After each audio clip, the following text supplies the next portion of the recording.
I'm now stopped in Vincennes, Indiana, a couple miles from the Illinois line.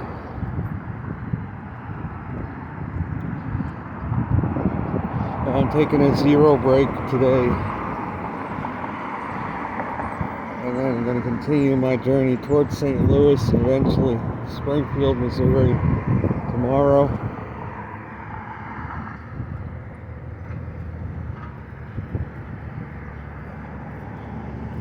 But I decided to take a rest break. It's been nearly 2 weeks I've been out straight.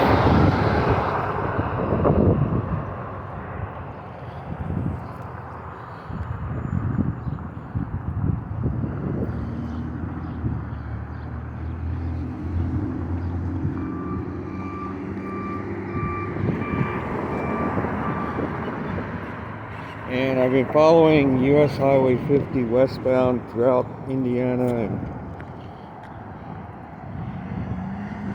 as far as the bike route is concerned on US 50, for a cyclist, the worst part of it in Indiana was around Lawrenceburg. When you first get into Indiana, the road is very busy, 4-lane highway.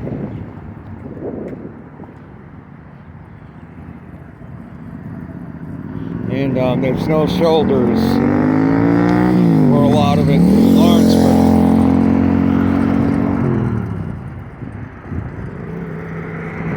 And then once you get past Aurora, there are decent shoulders. Continues as a 4-lane for quite a ways.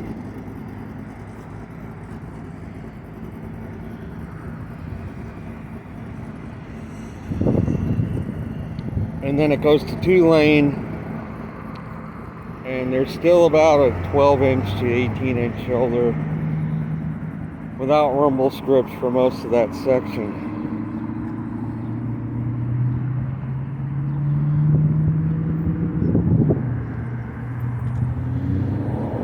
And then when you hit Bedford, Indiana, the terrain gets extremely challenging from Bedford, Indiana to Logotee, I think it is. And then after Logotee, the road flattens out. But between Bedford and Logotee, there was at least 8 or 9 huge hills to climb, which you would not think Indiana would throw at you, but there are lots of huge climbs along US 50 through the central part of the state.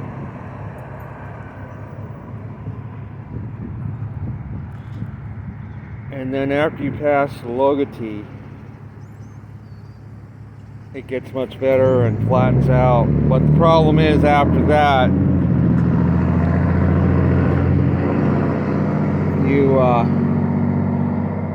the road has a foot-wide shoulder with a rumble strip right in the middle of it. You have to basically ride the travel lane to stay off the rumble strip. It's pretty difficult. There's a lot of commercial traffic at that point. But once you get into Washington, the shoulders are very wide. It's a 4-lane. And it was pretty easy from Washington to Vincennes, where I'm at now.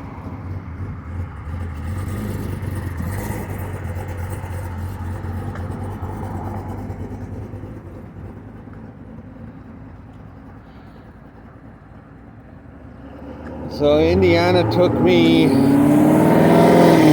was a total of 169 miles in the state on US 50. It took me 4 to 5 days due to the terrain in the middle of the state. The first night in Indiana, I stayed at a campground in Aurora. Second night, I stayed at a motel in South Vernon, or North Vernon. Got a room there due to tornado warning that was issued, but storm didn't hit until I got situated, thankfully. But I dealt with a horrible headwind that day out of the west. And the next day I dealt with a horrible headwind yet again. And I made it to Bedford, to a campsite, state forest.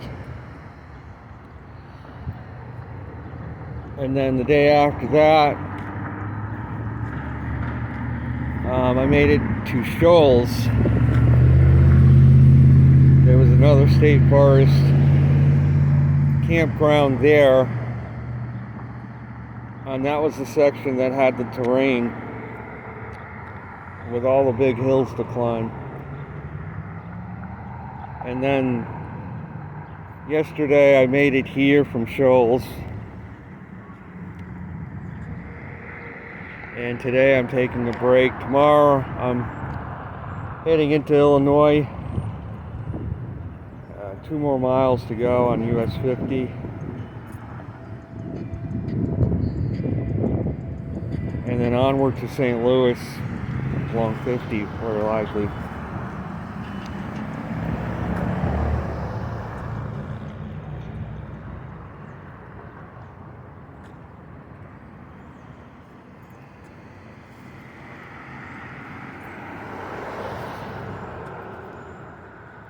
And my setup overall is working good. I just had 4 flat tires on the trailer. I had to replace the 2 original tires because they were already worn out, wearing through on the tires, so I had to pick up 2 new tires, put them on. I've already gone through 4 tubes. I got much better tires on now, so hopefully I won't have as many flats.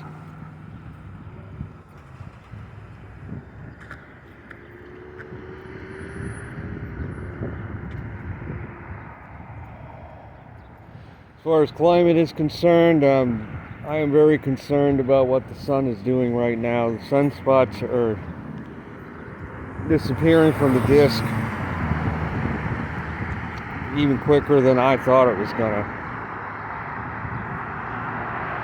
According to this solar scientist I've been talking about, he claimed that the sunspots are going to disappear permanently in 2025 from the sun.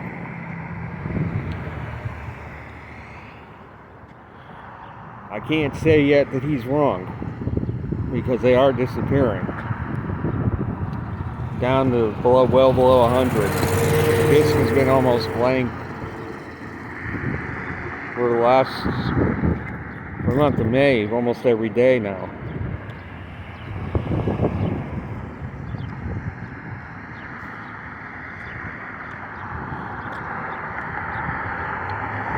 North Atlantic Ocean temperatures are crashing.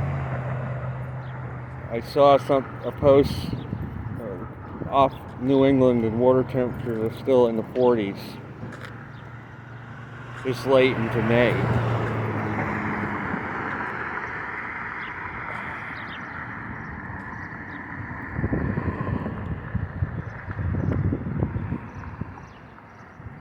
But nobody's talking about it. The talk is still all global warming. Even Jennifer Moorhans, he thinks that global warming is going on. I disagree on that.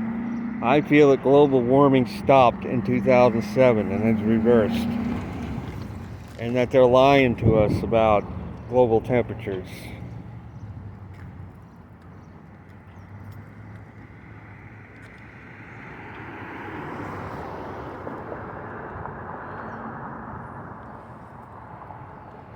They're lying to us even on statistics on the sun to make it appear that the sun has no variations, that it has nothing to do with climate, that man is the one changing the climate, that the sun has no variation in its output to influence climate. That's what they want everybody to think.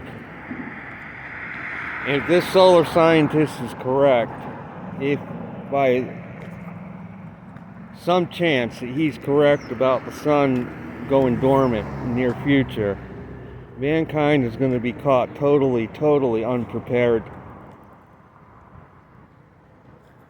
Totally unprepared.